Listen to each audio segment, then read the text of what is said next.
আচ্ছা দেখো এখানে আছে দুইটা রাশি আছে। কয়টা রাশি?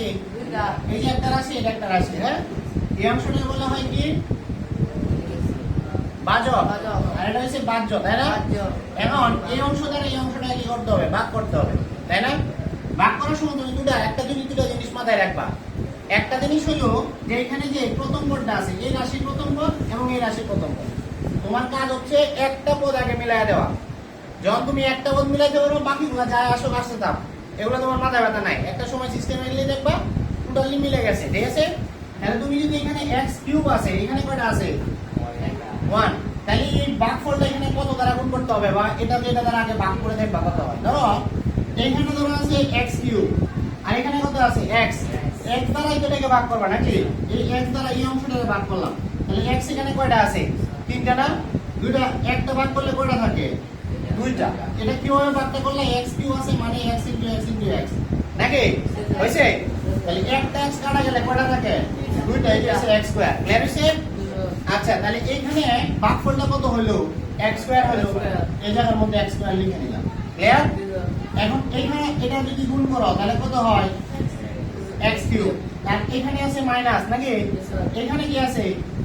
প্লাস। প্লাস মাইনাসে মাইনাস। এটা দ্বারা এটাকে গুণ করলে x স্কয়ার হয়, তাই না?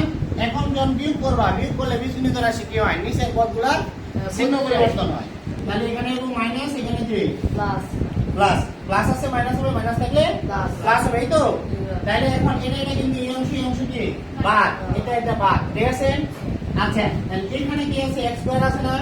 এখানে সুন্দর করে x স্কয়ার লিখবা। আর এখানে কত আছে? 5x। আমরা একটা পদ এখানে একটা পদটা লিখে দিব, প্লাস কি 5x। ক্লিয়ার হলো? আচ্ছা, তারপরে এখন কি করবা? তাহলে এখানে কত আছে? x স্কয়ার, তাই না? এখানে কত আছে? x। এই x স্কয়ার কে x দ্বারা তুমি কি করবা? ভাগ করবা। ভাগ করলে কত থাকে? x থাকে। তার মানে এখানে কত আসবে? x আসবে। এখন তোমার চিন্তা করতে হবে এখানে কি প্লাস আসবে নাকি মাইনাস আসবে। দেখবা ওই জায়গার মধ্যে কি আছে? প্লাস না মাইনাস? এই জায়গায় কি আছে? প্লাস। যেহেতু প্লাস আছে এই জায়গায় প্লাস দিবা। দেওয়ার পরে যদি এটা দ্বারা এটা গুণ করা হয় তাহলে x এর গুণ করলে কি x স্কয়ার হয়, তাই না? এই লিখলাম x স্কয়ার, ঠিক আছে?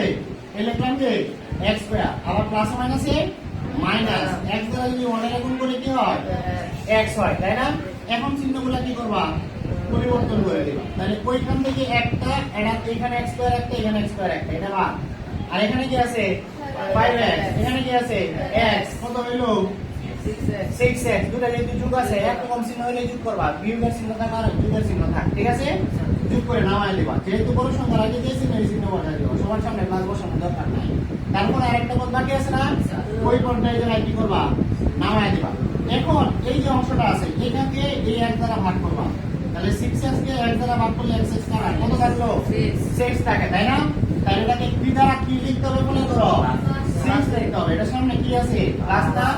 এখানে বসে বাকি প্লাস। এম 6 দ্বারা যদি এটা গুণ করা কত হয়?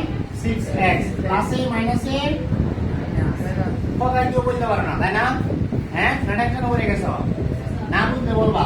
6 দিয়ে যদি 6 দ্বারা যদি 1 কে গুণ করে তাহলে 6 কে 6। এটার সামনে কি আছে? মাইনাস। প্লাস মাইনাসে মাইনাস, ঠিক আছে? এখন কি করব? চিহ্নগুলো চেঞ্জ করে দাও। তোমার যদি মন চাই বারবার দেখাই দিবা। আর যদি নিজে অটোমেটিকলি পারো, নিজে মনে মনে চিন্তা করে পারো তাহলে করবা। আর যদি একটু বেজাল মনে হয় তাহলে চিহ্নগুলো দেখাই দিবা, ঠিক আছে? ওটা থেকে ওটা হয়, ওটা কি বাদ। একটা প্লাস 6 একটা মাইনাস 6, ঠিক আছে? বাদ দিলে কত থাকবে? 0। তাহলে আমাদের এই বীজগণিত দুটো রাশি ভাগফল কত আসলো? x square plus x plus 6, ঠিক আছে? বুঝছো সবাই? হ্যাঁ, না ঝামেলা আছে? দেখো ঝামেলা থাকলে বলো, ঠিক আছে? ধন্যবাদ।